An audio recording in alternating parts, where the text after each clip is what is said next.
Surprise, motherfucker.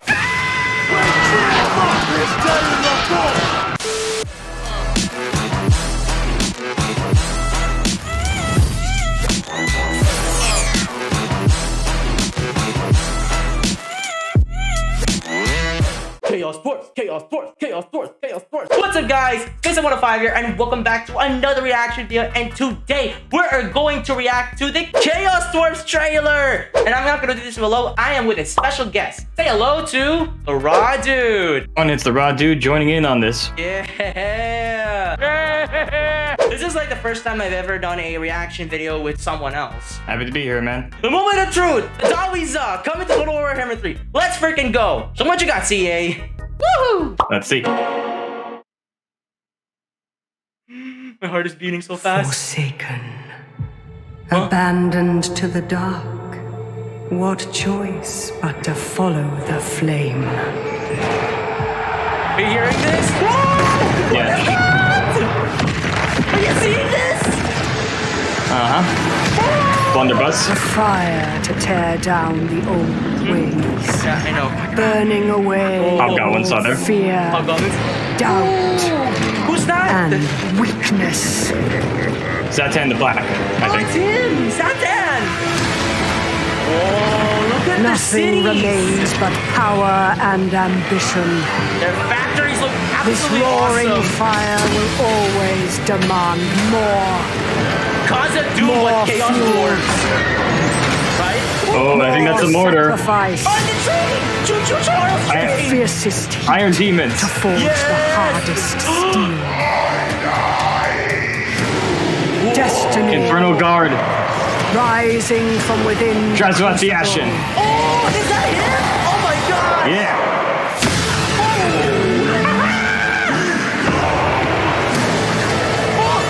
The bulls! To seize the Wait, world what? with this fire There's Iron is Hands. to see it burn first. What is that? Oh, the bulls! Skelesaurus. Llama Suit. Oh my god, is that what I think it is? What did I destroy? Could I Fireborn? Wait, Fireborn. Oh, hell yeah. Ba ba ba ba ba ba ba. Yes! Okay, I want that wallpaper. Okay, so hang on. Let's go back through this without sound, but like go almost frame by frame to see if we can go through it. Yeah, sure, let's see what this show has in store for us, like we always do in our videos. Okay, so that's obviously... Hang on a second. So that's the Iron Demon right there, and I think those are just regular Chaos Dwarf Warriors. And by the way, one thing I noticed is that there is a bit of a split when it came by, with some of the Dwarf Warriors having the unique Babylonian hats, and the others having like a slick steampunk thing, as you saw there. And turns out they kind of combined them. Yeah, and that's what I was saying. I think that perhaps some of the lower Dwarf Warriors might have the standard Babylonian hat, while the Infernal Guard especially have their classic iron masks on them. Okay. Oh, I think that's the equivalent of their flame cannon, if I remember correctly, the magma cannon or something like that. Okay. I think, just judging based off the design of, or the look of it there. Yeah, I think those in the back are the, what's it called? Bull centaurs? Bull centaurs. It's hard to tell, but I can definitely see 4 legs, and that's probably the only thing that's like fits that description there. Oh, you better believe that's a grudgeon. That is a literal grudgeon right over there. And that's their siege towers, I'm assuming, right there. There's like a little chimney on top. Yeah, for like a furnace, it looks like. And of course, they have like almost a bull's-like thing where it's just anger and hatred on the side. These guys right there, I think those are the hobgoblins. Oh yeah, those look like hobgoblin slaves right there. Are those bull centaurs a bit more to the front there? Yeah, I think they are. Yeah, it's hard to tell. I think those are like orc or goblin slaves up front. Oh no, the poor dwarves. No. It's gonna be a grudgeon.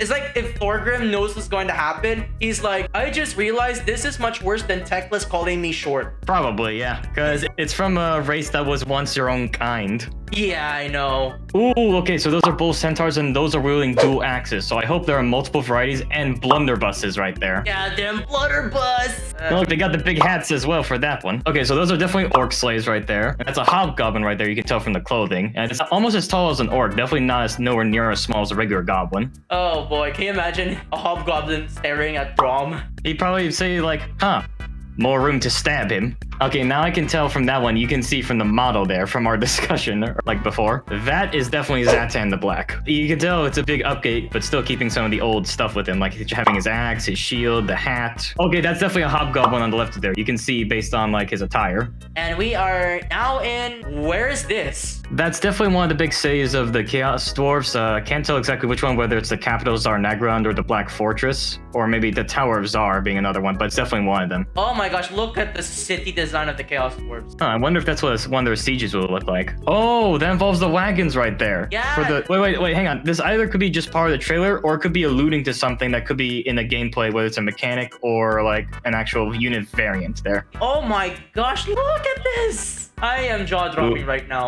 Ooh, I wonder what kind of meme idea I'm gonna have for this trailer here. Oh, that's an Iron Demon again down there. You can see that. I just love the animation CA does with their trailers. It's absolutely amazing. Ooh, we get a much better look at some, I think standard Chaos Dwarf Warriors are just a upgraded variant, it looks like. But I definitely love the design of this and the hats and the multiple horns on them too.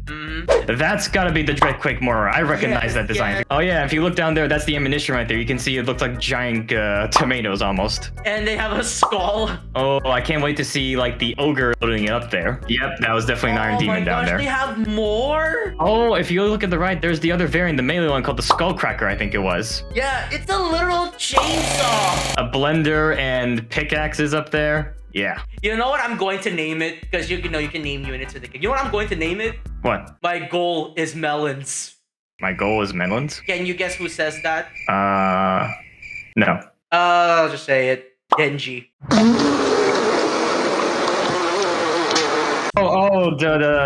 Sorry, I forgot. I recently saw that. Yeah. I'm going to name all of these freaking machines. Denji, Kickback, my goal is melons. Or you can name him after the chainsaw dog. What was his name? Pacho or something like that? Pochita, yeah. Yeah. Getting a little bit of Chainsaw Man reference with the Chaos Dwarf units. Just this one. Sorry, I got a little bit off topic here, but anyway, let's move on. Okay, this is obviously the Infernal Guard here. You can tell just from their helmets there. And I think this must be the Castellan. Yeah, that's definitely the Castellan because he doesn't have it on. You know what that reminds me of? That has to be a reference of the Sardaukar from the Dune movie right there. Oh yeah, the Sardaukar. Oh yeah. You can tell by the formation how they're standing like that and have one guy inspecting them too. It's like CA did it again with movie references in their trailers. Yeah, and I hope they continue to do that. And those are definitely fire glaives right there. And of course, the second legendary lord, Astrogoth. What? That's not him. Drazoath, you mean? Oh! Sorry, Azoat. Sorry, I got confused. Astrogoth Iron Hand is the guy with the machine parts on him. Oh, okay. Wait, did we see any other legendary characters besides Azoat, Zatan, and Astrogoth? I saw 3 on this trailer alone. So in this DLC, my guess is gonna be 3 characters. I hope not, because it should be 4 for a standard race pack. Look at this face. That's an obvious "let it cook" meme right there. All right, another city right there. They are marching out. I'm sure you're gonna get a nice frame over there if you go a bit further. Okay, there we go. Look at that Infernal Iron Guard there. Or those could be Infernal Iron Sworn, actually, because you see they're having axe and shield rather than the fire glaives. What about these ones over here? Okay, those look like those could be Immortals right there because they have masks on them. And they look kind of like Black Orcs almost. And actually, as you see there's on the left is the Bull Centaur with a great weapon. On the right, I think that's the Bull Centaur Taruk hero variant right there. You also got the other demon, what was it? Iron Demon, yeah. We got the shooting variant, or at least the cannon variant, and then we have the pure melee Skull Cruncher or Skull Cracker variant, I think it was called. And what's that over there? I thought that was Smoke, but that could be a Bale Taurus or a Lamasu over there. That was Astrogoth Iron Hand right there. Oh, that's him. Yeah. He looks a lot like the model I showed you of him in 6th edition with the banner on his back there too. But hang on, if you look at that, that's the Kadai Destroyer, and look at the size of him compared to what's just an arm of that thing. Oh my gosh. I think the Order Tide is having second thoughts right now. It's the same one from the tabletop. I mean, look at that. Same banner. Yeah, with the banners there and the skulls with lightning bolts coming out from the eyes and then one from the skull there. Yeah, that's good attention to detail right there. Oh, what is that? Oh, that's a regular Great Taurus, I think, because it doesn't have a lot of armor unless that's the Bale Taurus. Dang. Oh, those are its hands right there with the giant blades. That's a Lamasu right there. Look, that's a Lamasu. Oh my gosh. It looks way better than the tabletop. Oh yeah, the tabletop looked freaking dope. But now how he looks. He looks like a combination of a manticore and a Vargeist. Yeah, it kind of does, actually. Oh, it breeds magic. Oh, that's right. That was the thing, is that it lives and breeds off of magic. So I expect this thing to have high spell resistance, as well as perhaps maybe some bound spells. Oh, the Kedai Fireball. Kedai Fireball. Hang on. Actually, let this play out the animations, please. Go back a little bit and let it play out. It's like you said, they're like the other elementals in their video games. Yeah, they are. And I was also right. They're monstrous infantry, not regular infantry. As you can see, they're way bigger. Yeah, look at them. They're sliding through the battlefield. And look, that's a Bale Taurus right there. That's a Bale Taurus because it has armor on it. I can't tell if that's Drazoath or just a standard like Sorcerer Prophet or Chaos Lord. It's either one of the three. Oh, look at the Kedai Destroyer. Hang on, go back to that, please. This was the unit I was expecting the most. Oh, look at it! Oh, wait, let's play some sound. Let's play some sound. Go. I want to hear the sound. Okay.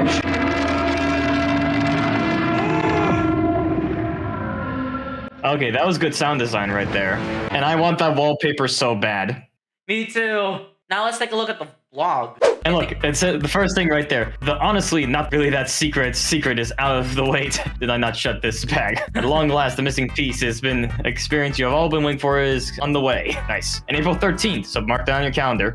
You can pre-order the Forge of the Chaos Dwarfs here. And if you do so before release, you can grab 10% off the launch price. Okay, so we got Astrogoth Ironhand being one, High Priest of Hashut, Drazoath the Ashen, Sorcerer Prophet of Hashut, and Zatian the Black, Commander of the Tower of Jar. They are joined by the one and only legendary hobgoblin hero himself. Oh, Gordo's Backstabber.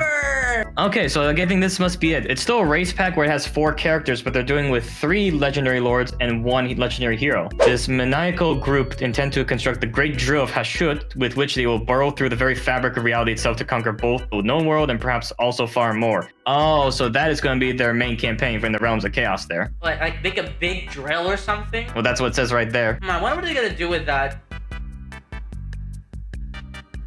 Okay, guys, we're now in the Steam page to take a look at some more information of the Chaos Dwarfs. Okay, let's start here. Burn it all down as 3 legendary lords, Astrogoth Ironhand, Drazoath the Ashen, and Zatan the Black. We also have legendary hero, Gordo's Backstabber as well. And we also have this, Master Chaotic Magic with the all-new lore of Hashut. Strike foes down with Hellhammer or set them ablaze with Burning Rock. Wow. Oh, and check this out. Probably with the story campaign. Construct the great drill of Hashut to break open Hashut's domain and siphon his blood for cataclysmic powers. What is this? What? This reminds me of the advisor trying to get Ursun's blood to break his curse. Yeah, it seems like god blood is really desired amongst everyone. So instead of finding Ursun, they're finding Hashut. Yeah. Cooperate with your fellow Chaos Dwarves to obtain district rewards in the Tower of Za, or usurp others for their seats in your quest for supremacy. I wonder how that will play out. Command a comprehensive army roster of over 26 new units, featuring the baleful Chaos Dwarf War Machine trains and the new Kedai Destroyers, alongside some of the old world's cruelest Infernal Warriors. So what are your thoughts on the campaign story for the Chaos Dwarfs with the Realm of Chaos? I mean, it makes sense that they'd probably do something crazy like that in order to achieve some ultimate goal. And again, like I said, they chose to worship Hashut really just for survival and sheer desperation. Not because they like him, but they realize, well, we don't have anyone else like trying to help us, so might as well, or else we're gonna die. Quest for sacrifice. The Chaos Dwarfs seek an unimaginable power, the blood of Hashut, to conquer the known world. But they must first construct the great drill of Hashut to burrow into the domain of their mighty god, which can only be done by stealing and corrupting a number of precious dwarven relics. That's a grudge. Oh, so okay, so they're going to be drilling to the center of the earth. That's probably where Hashut's domain really is. Once the great drill is complete, it can begin to dig to the world's core, churning through earth, rock, and the very fabric of reality itself to breach Hashut's domain. But the dwarves hold grudges, seeking revenge for the tainting of their ancient heirlooms, and their aim is to stop you. Okay, here's a prediction right here. I bet you in the final quest battle, like perhaps there's going to be some chaos armies there to stop you from getting to Hashut. At the very end, similar to like, you know, the Champions of Chaos, the final guy will be a legendary lord of the dwarves, whether it's Thorgrim, Ungrim, or both. Speaking of dwarves, where's Joseph Bugman? He could be an interesting like legendary hero available for the dwarves if possible. Do you think if they're gonna add the Chaos Siege Knight, is it gonna make a difference between the other giants? It's hard to say because while it does look like it could be the same animations, remember that it has both of its arms chopped off with a bunch of blades stuck in there. So like maybe it could be a Freelance unit down the line like the Bone Giant for the Tomb Kings. You remember what we said we speculate about what would the possible FLCs? I think it could be those two guys. Either the Ogre with the mechanical Rhinox or Grimgore's bro. Oh, you mean Morgum Neck Snapper? Yeah. Whether it's Garg Ironskin for the Ogres, Morgum Neck Snacker for the Orcs, or some Dwarf Legendary Lord like you said. One of those three is my main guess. Releasing 3 Legendary Lords with an additional Legendary Hero is new for us and is the path we'll be following for future releases. Oh, interesting. You told us you wanted more Legendary Heroes and we agree. Yeah, that's definitely something that a lot of YouTubers suggested, and a lot of the community too. His appearance improves hobgoblins across the board, allowing more players to tap into his amazingly quick wolf cavalry. Okay, so this is the first of the deep dives and we're focusing only on Astrogoth Ironhand. Oh, there he is right there. Look at him! Oh, he's actually sitting on his mech. I guess I didn't notice that from his model before. Astrogoth Ironhand, oldest living sorcerer prophet of the Chaos Dwarfs, the High Priest of Hashut, and once the most potent sorcerer to walk the plane of Daraduk. Is that how you say it? Zarduk. Okay, Daraduk. Astrogoth's waning powers are a result of prolonged petrification, leaving him bound to a mechanical device that grants him movement. Like I said, his extremities, like parts of his arms and legs, are turned to stone because he used magic so much. Astrogoth takes place on the battlefield as a armored caster with a mixed spell lore, fire and Hashut, able to cover plenty of ground at a respectable speed and hold up his own close against enemy combatants. We can see the orc slaves in the battlefield. Oh yeah, they look like utter trash right there. Why are you bullying me? Although it looks like they're wielding two-handed weapons. On the campaign side, this high priest has a few more tricks up his metal sleeves, excelling in the Tower of Zar by generating more conclave influence than other Dowies are, all of which makes him all tougher to usurp. Okay, that must be some new campaign mechanic. Maybe we'll see more of it down below. Gordo's backstabber. Oh, that was him. That was him. I thought it was the hobgoblin big boss, but it's actually him. Nice. Having outlived most of his fellow tribal leaders, Gordo's backstabber's naturally distrustful disposition and lashings of cunning grant him an enduring talent for survival. With thick scars crisscrossing his shoulders, Gordo's luck carries him far on the battlefield. Focusing on melee combat, this sneaky fellow works his way behind enemy lines either on foot or mounted atop a giant wolf for faster movement. This is the artwork. Yeah, look at that. And look, it even has the twin axes there, like shown from the tabletop models. Wait a minute. Look at his armor. Well, not only the armor. Did you see his arm right there? Looks like he has a dragon tattoo right there. Or a snake tattoo. But the armor reminds me of a samurai armor. Oh yeah, it is definitely like an East Asian influence, that's for sure. Maybe this could be like a few clues and hints that Nippon might be coming to Warhammer 3, do you think? I mean, it's possible. Never say never. One thing I'll probably do is in a custom campaign battle, like maybe with an AI ally, just have him have Gordo's backstabber, take Garsnik, and see which one has the bigger hat. Yeah. Supreme ruler of 8 peaks and the supreme backstabber. Gameplay-wise, Gordo's backstabber is a force to be reckoned with, adding some serious versatility to hobgoblin armies. His presence in an army grants incredibly powerful buffs and stat bonuses, and he has some extremely handy skills. He can keep ammunition flowing with Shoot 'em, or enable Vanguard to flame for all hobgoblins with Sneaky. Oh, so they don't all have Vanguard to begin with. Interesting. If your stealth isn't your style, get that Gits summons a band of hobgoblin cutthroats to command. Oh, so it just summons them out of thin air? So I'm assuming those are like the nasty Skulkers version, where it's like more sneaky and perhaps armor piercing or very poisonous. So let's see, whether Gordo's backstabbers nestled in amongst your army or breaking off from the pack to cover ground with a lesser generic lord of the Dogies are, he's an invaluable asset. But like I said, a legendary hero has to be part of an army, which is awesome still. So no thriving faction in Warhammer 3 is complete without a robust economy to fund their infernal war machine, and the Darizar are no different. The Chaos Dwarfs need laborers, and they acquire them by besting their foes in battle or via the convoy mechanic, which we'll have more detail about in the third part of this series in a couple weeks. Before sending them to work in the mining outpost to harvest raw materials. Can we take a look at a moment and take a look at the gameplay for the Chaos Dwarfs for a sec?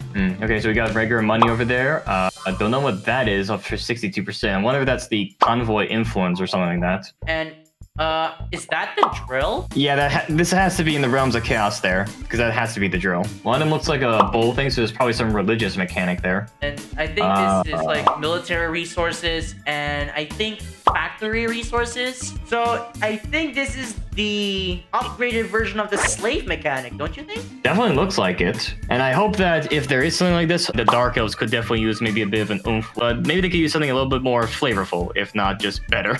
So raw materials are crucial for the Chaos Dwarfs Empire building and a necessity for constructing the more advanced buildings and structures. Oh, really? Huh. Beyond that, they can be converted into armaments that unlock the true strength of Dwarfs' fiery military. So first, acquire labor. Number 2, harvest raw materials. 3, construct nightmarish buildings and forge hellish weapons. And then 3, bolster the Chaos Dwarfs, aka stomps.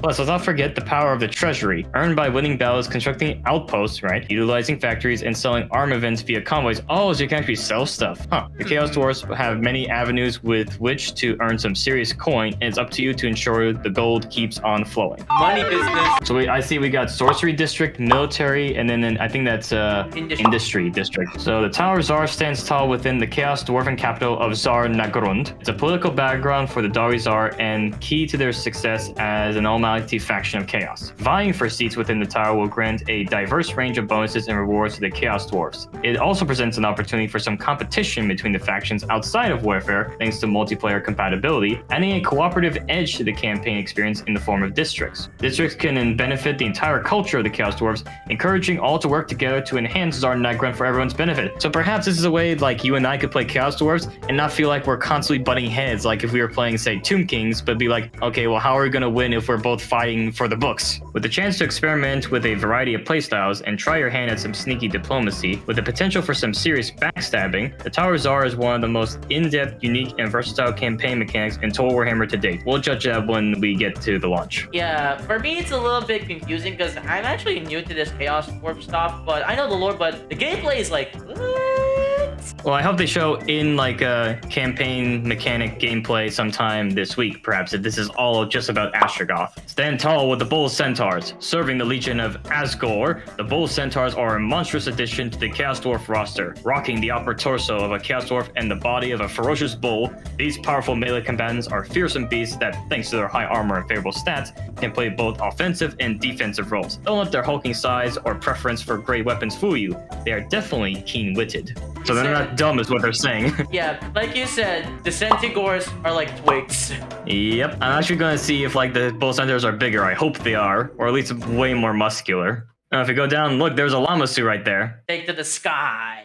Bounding across the battlefield on 4 legs isn't the only way to maneuver your units. The Bale Taurus is a gigantic monster with, again, the body of a bull, but this time coupled with the membranous wings of a dragon. Ridden into battle or flying solo, the Bale Taurus burns with horrific intensity weapons that strike it liquefy into molten metal. And the monster sets the ground ablaze as it moves, ready to devour its foes whole. Say what?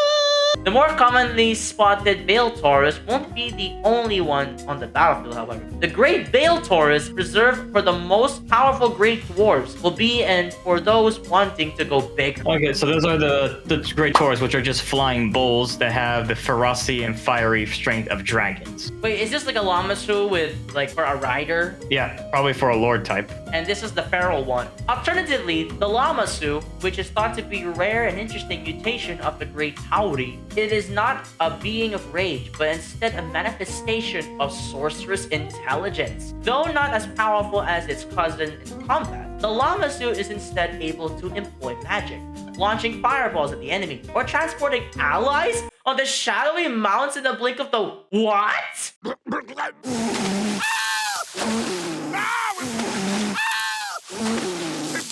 Excuse me. They can teleport your units? I'm wondering if they mean that or if it's similar to like the, what's it called? Quattro for the Lizardmen, where they can shadow them and make them invisible. Oh yeah, so it's like the Quattro version for the Chaos Dwarves. Alternatively, as they are blessed with a uncanny, insidious charisma that can befuddle enemies, they may simply choose to let death creep mysteriously through enemy ranks. Perhaps some aura debuff around?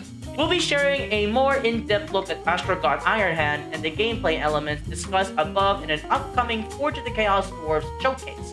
So keep an eye on the official Total War channel and our socials for further info. Beyond that, we got more blogs and videos on the way very soon showcasing our other two legendary lords from the Forge of the Chaos Dwarfs, which is of course Zansen and Drazoak. And well, of course, have a full set of patch notes when the Chaos Dwarfs arrive in update 3.0 on April 13th. See you in the battlefield, and bada bing bada boom, we got the freaking Kedai Destroyer. Look at the size of this thing! Oh my gosh. Yeah, I expect this to be like the size of the Kislev Ice Bear. Oh my gosh. Look at this thing! I love it! I love me some big monsters. So do I.